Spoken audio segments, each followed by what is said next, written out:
এখন দুপুর 12টা।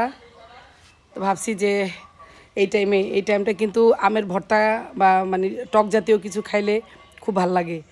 তো আম গাছে তো এখন তো আমের সিজন, কাঁচা আম পেড়ে দেখি গাছে থেকে আম পাড়া যায় কি না, আম পেড়ে তারপরে ভর্তা বানিয়ে কাসন্দ দিয়ে মাখিয়ে খাবো।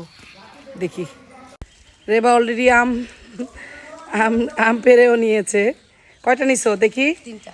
দেখি আরেকটা নাও। এই যে এখানে এটা হ্যাঁ হ্যাঁ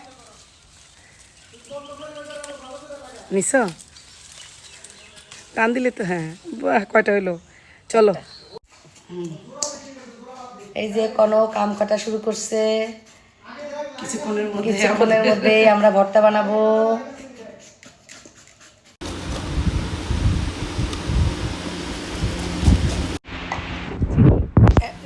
চিনি না, মাখো চিনি।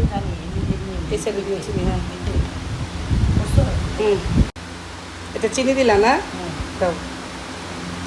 একটু মরিচ দিলাম।